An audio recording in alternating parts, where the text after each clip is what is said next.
So, whenever I see an unknown or potential spam number come across my phone, I just let it ring and I don't pick it up because I don't want to deal with, all the BS that's going to be on the other side of that line.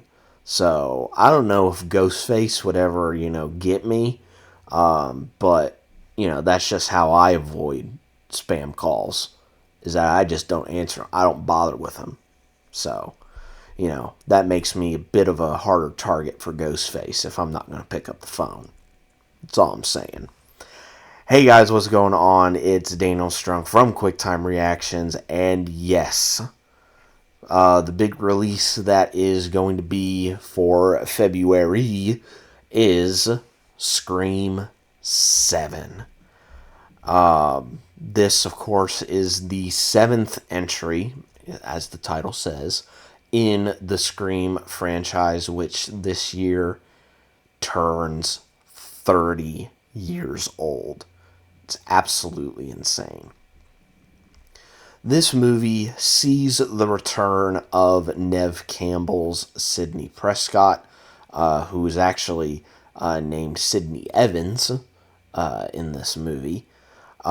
She is once again joined by Courtney Cox, Gale Weathers, as well as two other characters from the two previous films beforehand, Mason Gooding and Jasmine Savoy Brown, as the Meeks siblings.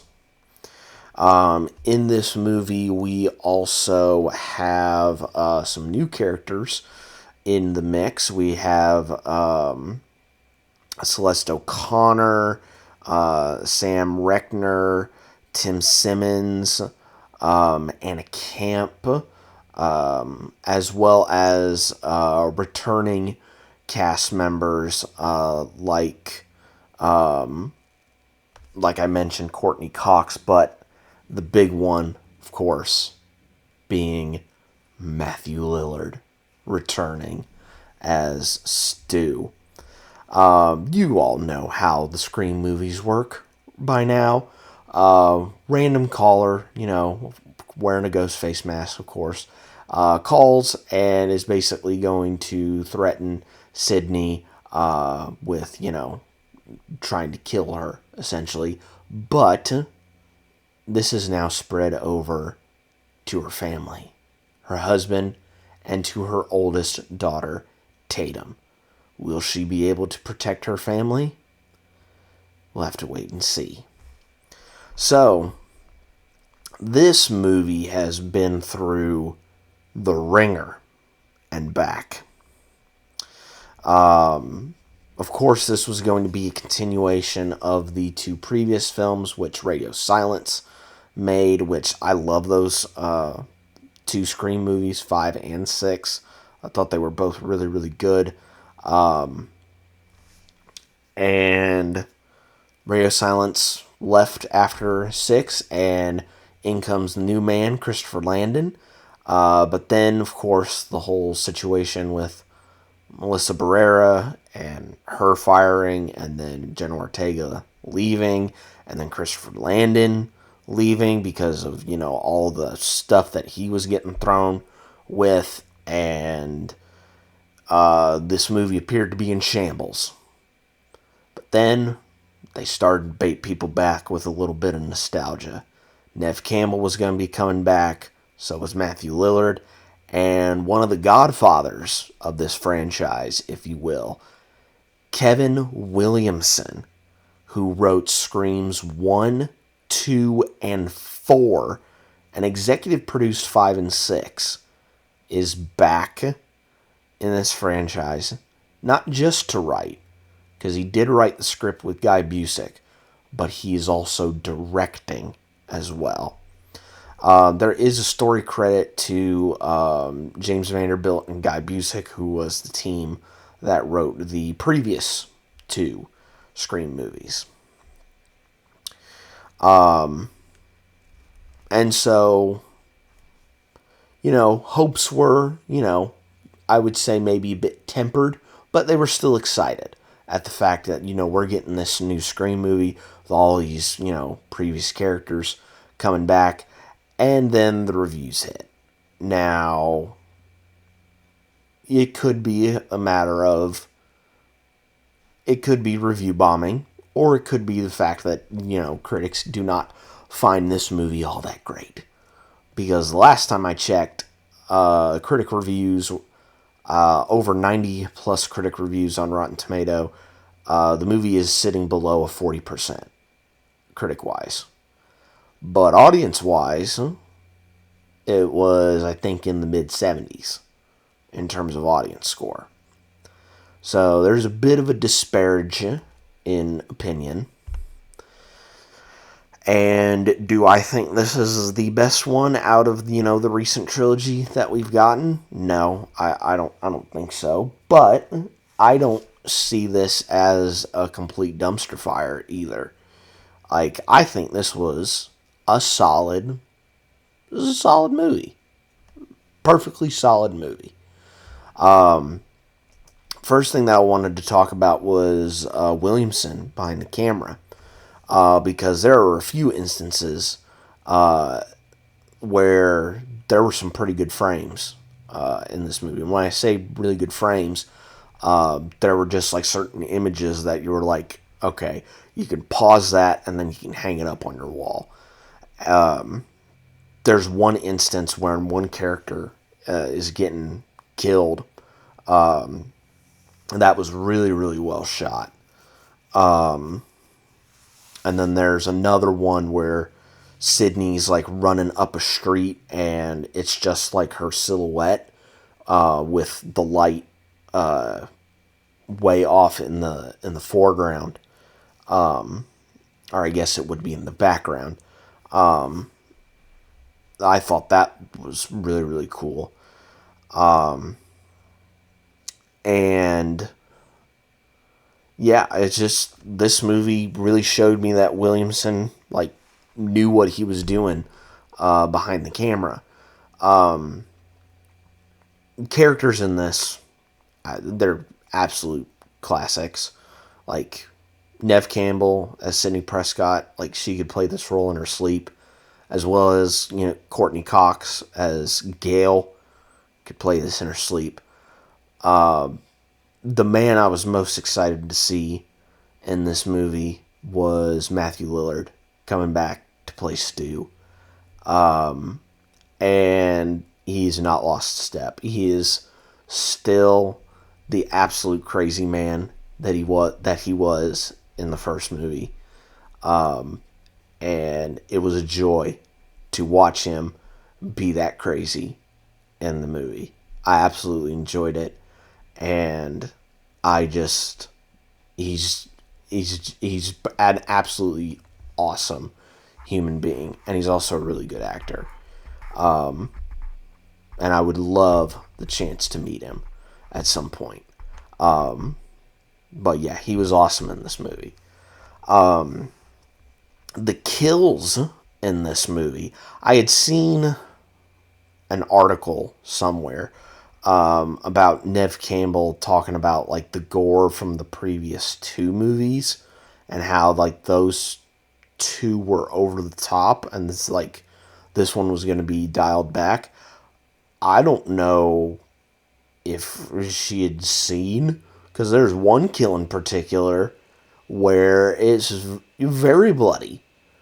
In fact, this movie is very, very bloody. And like has like some really cool and creative kills in this. I don't want to spoil any of them because I think you should go see them and witness them for yourself. But there are some pretty, gruesome, gnarly kills in this movie.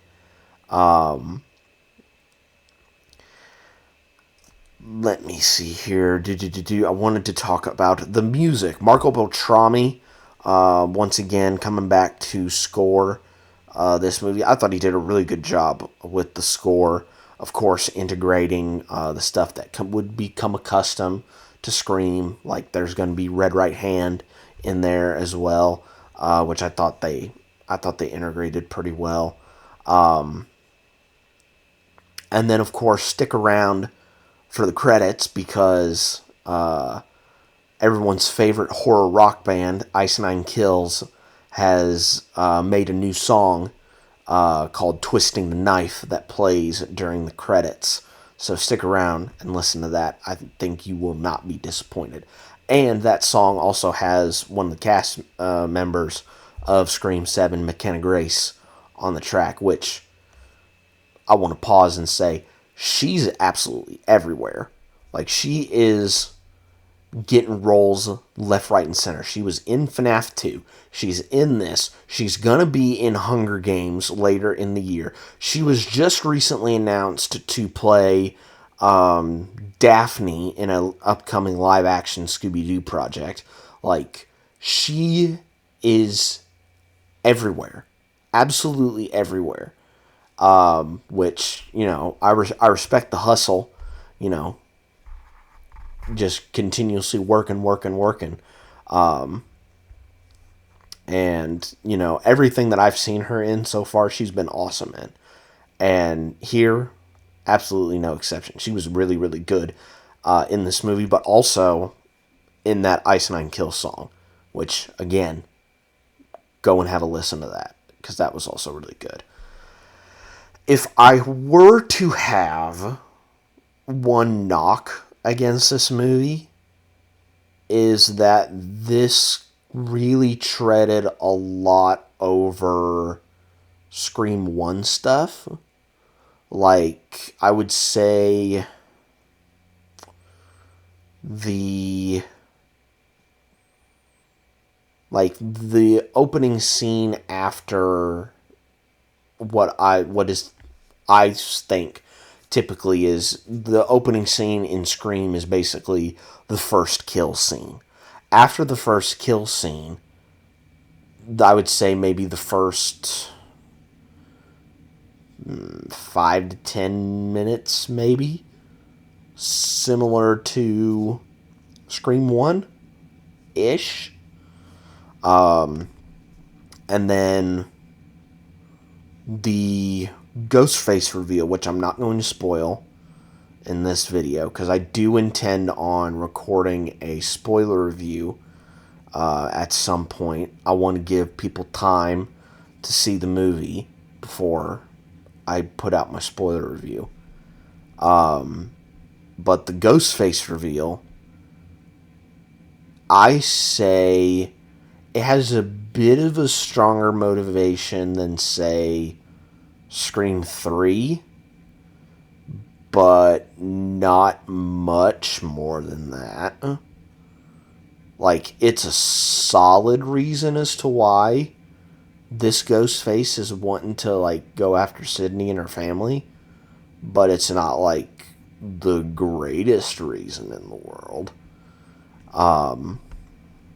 So those are, like, my only, like, two big knocks on the movie.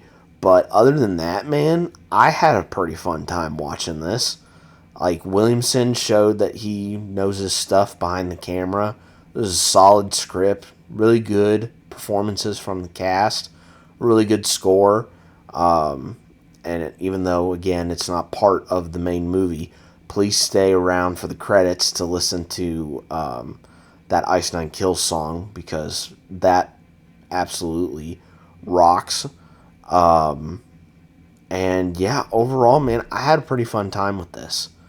Now, in terms of, like, where it ranks in the franchise as a whole, I would probably say it's near the bottom, but not completely at the bottom, because I think for me, Scream 3 has that, and I only say that because of the stupid voice changer that's in Scream 3.